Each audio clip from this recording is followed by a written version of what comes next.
Hello, Honors Algebra 2. Today we'll be going through the Edgenuity section 8.4 called Rational Expressions. We're going to have two objectives here. The first is to evaluate numeric expressions using properties of rational exponents. It's 8.4 rational exponents. Sorry, not expressions, rational exponents. So the first objective, again, is to evaluate numeric expressions using properties of rational exponents. And the second objective is to simplify algebraic expressions using properties of rational exponents. So what that means is we're going to be doing things with numbers and variables and rational exponents. So let's talk about our first problem here. We want to write this expression in exponent form. And the way you do this is these two numbers tell you the power as a fraction, and this is the bottom of the fraction, this is the top of the fraction. So you have your base, which is right there, and then your exponent part, this goes on top, and this goes on the bottom. And it turns out that writing it this way can make a lot of math problems a lot simpler. So that's why we're getting this practice in. All right, so there it is, 7 to the 3/4 power, the 3/4 power. I'll pause, let you look at that for a moment.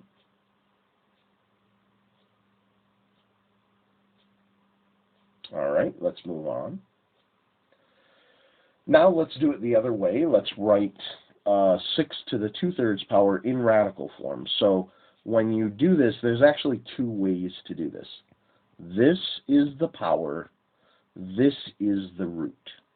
So it's the third root of 6, and you can either put the power here, or you can say the third root of 6 squared like that. And it doesn't matter, they're both the same. Both the same information, you can write it either way. Sometimes it's more convenient to put the exponent on the inside, sometimes it's more convenient to put the exponent on the outside when you're trying to do calculations. So that's why I'm showing you both ways. We might have to use one way or another to make the calculation of a problem, the simplification of a problem, a little bit easier.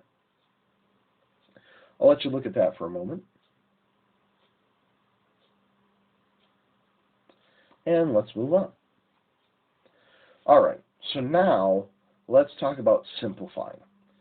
So I've got the same base here, and from previous lessons, previous classes and stuff like that, you should remember that if I'm doing two things multiplied with the same base, then the property of exponents says to add the exponents.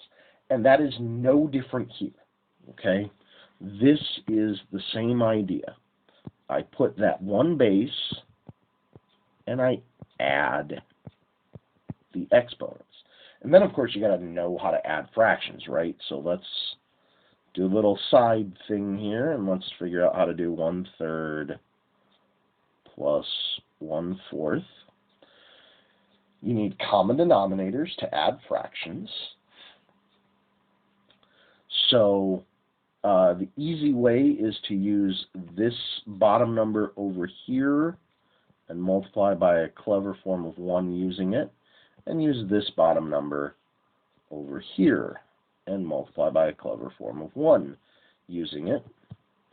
And then you do top times top, bottom times bottom, so 4/12 plus 3/12. And once I have the 12s in common, then I just add the numerators, add the tops, and keep that one common denominator. And then 4 plus 3 is 7, so I have an answer of 7/12. So it equals 6 to the 7/12 power. Or I could write that in what we call radical form, in root form, and it would be the 12th root of 6 raised to the 7th power, or the the 12th root of 6, all raised to the 7th power. I'll let you get a look at that.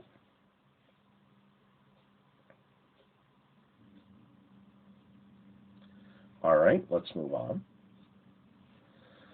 All right, let's talk about how we would simplify when you raise a power to a power. So when you have a base and you raise a power to yet another power, you wind up multiplying the powers. This, again, is an old property that you hopefully remember. Multiply the powers. I'll write it that way. That might help you interpret it a little bit easier. So then that means that we've got this base of 8, and then we're going to multiply these powers, 2/3 times 4. So then the question is, how do you do a fraction times not a fraction? Well, you take the thing that isn't a fraction and you multiply it to the top only.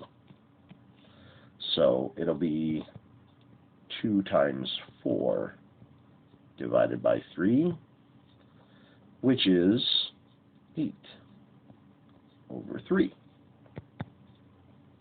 So that's 8 raised to the 8 over 3, which you could also write as the cube root of 8 raised to the 8th power, or the cube root of 8 raised to the 8th power. Now, there's more simplification to do here, because, and I'm going to use this version because I know the answer to the cube root of 8, okay? The cube root of 8 asks,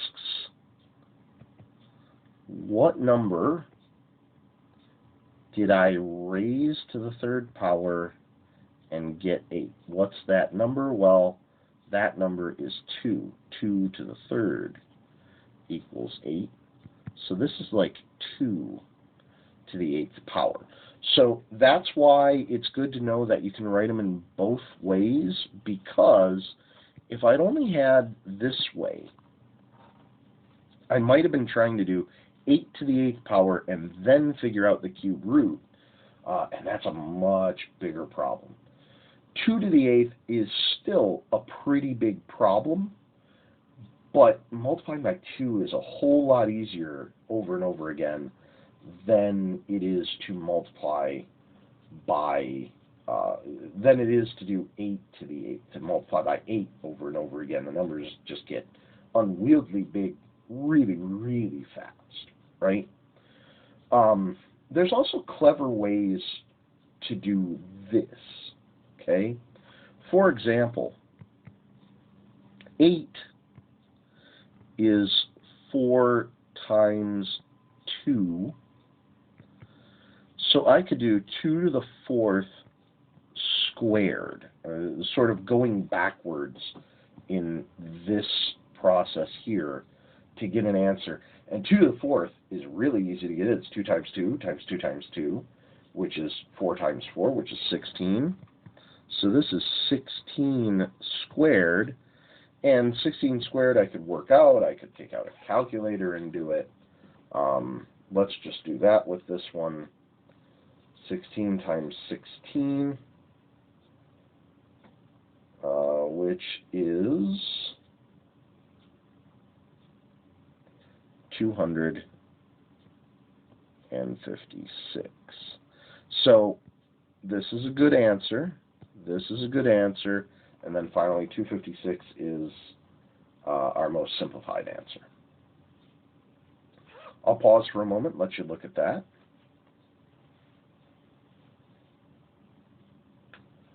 All right, let's move on to our next question.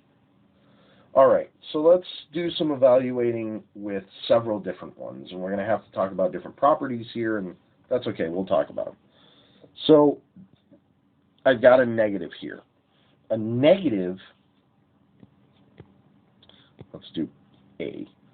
I've got this negative here, and the negative means that I need the reciprocal of the base. In other words, instead of 25, it's 1 over 25, and then it's still 25 to the 3/2 power, it's just in the denominator. And that's all raised to 1/3 power. Now, I could have done this the other way, where I could have multiplied those first, and maybe that was a better way to do it. Sometimes you got to explore these and go, oh, you know what?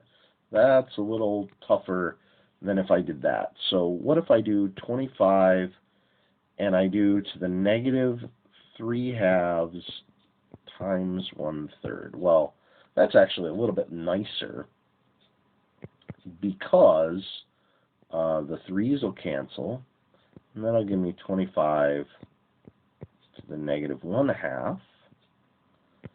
And 25 to the negative 1/2 is 1 over 25 to the 1/2. And raising something to the 1/2 power, so then you're doing the second root, or the square root. So it's 1 over the square root of 25 to the first, which is just 25. And the square root of 25 is 5, so we get 1 over 5. So changing up my tactic at the beginning, seeing that I was making sort of a complicated problem for myself, trying another method really helped me out there. Let's take a look at this one here. And because this is in the bottom, the next thing that I can do, and that you might want to do, is say, well, what happens if I put everything on the top? That is, what happens if I change this division right here into multiplication by reciprocal?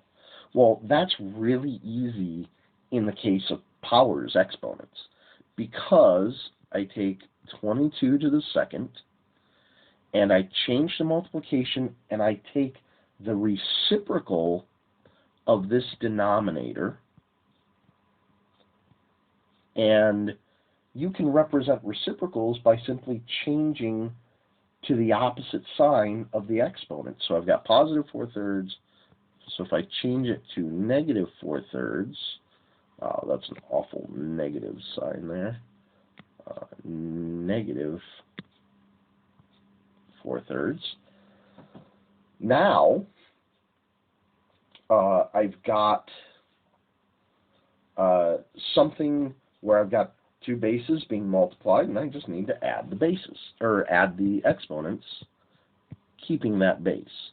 So this is 2 plus negative 4/3, and then that's like 2 in thirds is 6/3, right? Because 6 divided by 3 equals 2. So I'm going to write 2 as 6 over 3. That is, 6 divided by 3 is 2, plus negative 4/3. That gets me common denominators. So I'm able to add the numerators, the top numbers. 6 plus negative 4 is 2. So I get 27 to the 2/3, which is the same as the cube root of 27, and then I could think of that squared that way. The cube root of 27 means, what did I cube to get 27? Well, if you do 3 cubed, you get 27, so now I'm down to 3 squared, which is 9. So again, the way I choose to attack it really helps me. I'm going to do that up here also. I'm going to put these together first and this together in part C here before I start trying to tackle the fraction at all. Because the simpler I can make some things, the easier things are going to get for me. And maybe I'll get like some smaller numbers out of it. I don't know. But let's take a look and see what we can get here. So add the exponents because I've got the same base. So it'll be 16 to the 5/4 plus 1/4. That'll be easy because I already have common denominators. Multiply the exponents here because I'm raising the power to a power, so that's 1/2 times 2. So that'll be 16 to the 6/4 over 16. 1/2 times 2 is just 1, so that's just over 16. I'm going to reduce this fraction to be 16 to the 3/2 over 16. And I'm kind of running out of room here. But so now I've got, so this 2 means square root. So the square root of 16 cubed over 16. Square root of 16 is 4. So I got to figure out 4 cubed, right? Well, that's 4 times 4 is 16. And then times 4 again. So 16 times 4, which turns out to be 64 over 16, which 64 divided by 16, we just figured out is 4, right? Because 16 times 4 is 64, so 64 divided by 16 has to be 4. So there we have those 3 problems. I'll let you get a look at those. Give you a minute to look at them, contemplate them.